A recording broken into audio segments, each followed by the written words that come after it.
I will say that segueing into what I wanted to talk about, Marry Me, that's also one of the reasons that I love Marry Me and I love David's writing, is because like he just creates characters and creates a world and throws you into them, and he, in order to make you feel like these people already are friends, he just like will throw in references and zingers that they do on each other and let them talk over each other in a way that makes them feel more real to me and makes them feel more believable. And especially in a show where where this couple has this huge, it's not even a fight, it's a one-sided fight basically. Like Casey Wilson's character is yelling at her fiance because she's boyfriend.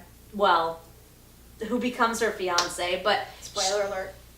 It's called Marry Me. Is that a spoiler? If it is, I'm sorry, but come on. I just had fun doing that. But she's yelling at him in these specific ways that, first of all, say so much about their road of their relationship and who they are, and like, but also to watch him react to that says so much about where they've been and like how much they care about each other. And then to go from that to, we see in the pilot episode, they're all, they're kind of all these missteps on the road to the engagement, and they're filled with these like really unique moments for the characters. We learn so much about the relationships they have to their families and each other's families and friends and jobs, and they have this like special restaurant already, and like there's a really quirky reason around that, and like all of those things I just feel like just really ingratiate yourself to the world and kind of say like, look, whether the humor's for me or not, like I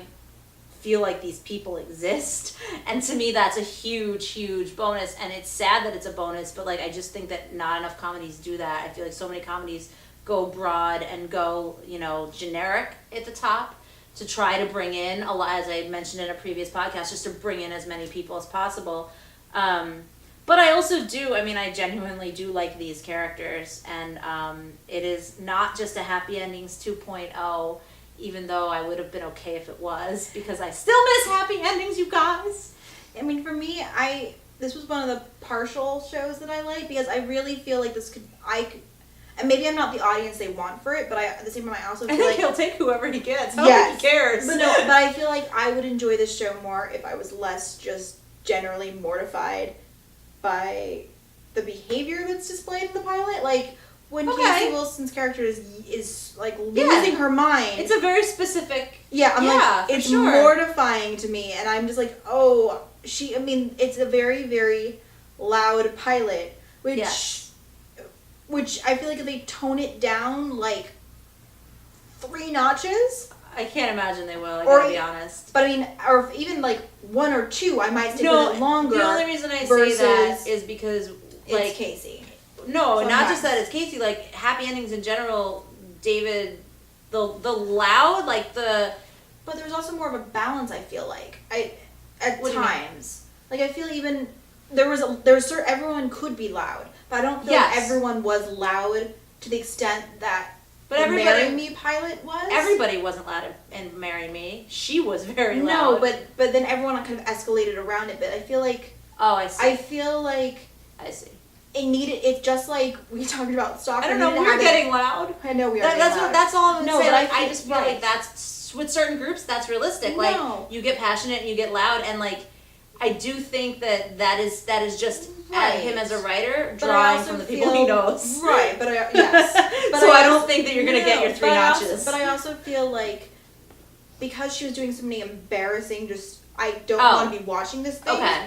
And like there were so many I'm like, oh God, as a human, I am mortified on your behalf. Oh yeah, but I think that's okay. But I don't want that's not enjoyable for me. No. But I don't think it'll be like that every No, and that's what my thing is more... The loudness I can tolerate, especially if it's inappropriate circumstances. I just feel like, much like Stalker had to be big to kind of get sold, I feel like these situations, like, she had to have that over-the-top blow-up for the proposals to go so bust, et cetera, in order for this to be sold. And so I'm wondering when it kind of evens out and finds what the show is beyond the... proposal attempts, whether it will be that loud, I see, and whether that'll be that mortifying every week, or whether it'll kind of calm down a couple of notches. And if it does, I will be happy to watch it. But for me, I don't necessarily know if I want to watch every week with the same exact tone and and mortifying level of the pilot. But I do think that not everybody will be mortified by it. Right. So I think that if it might not be for me. Right, that's what I'm saying. If you're mortified by it, I think that the tone of the pilot is pretty indicative of the show, only because I think that when you start that big with a character spewing this monologue at her fiance, boyfriend. like, he becomes her fiance. It's valid. She was being mad, getting mad because he was not her fiance. I know, but I mean, like, now. Not to them. Fair enough. When you start there, I feel like that you're setting up who this woman is. Right. And I don't think I think to be honest, if they suddenly strayed and toned her down, that wouldn't be who they told me she was. So I wouldn't want that. I get why this isn't for everybody, but I would rather them be consistent and keep her, and not always doing those really embarrassing monologues, because that's not realistic either. But at the same time, I mean, that... Yeah, but there were several of them in the pilot, which is why I'm kind of very curious. Yeah, but it was around a specific circumstance. No, and so, it's like, also like the karaoke is a different situation, too, where she just kept rambling. So if it's all around him, that's what I'm saying. I mean, it's around her relationship with him. So we're not always... I mean, yeah, the show is called Marry Me. Obviously, there are a couple. We're going to see tons and tons of them. But I think part of it, too, is the pilot is so centered on the couple. And we don't really get to know the other characters as well. And I think, like with Happy Endings, when they flesh out the ensemble and you get to know all of the characters, it will become...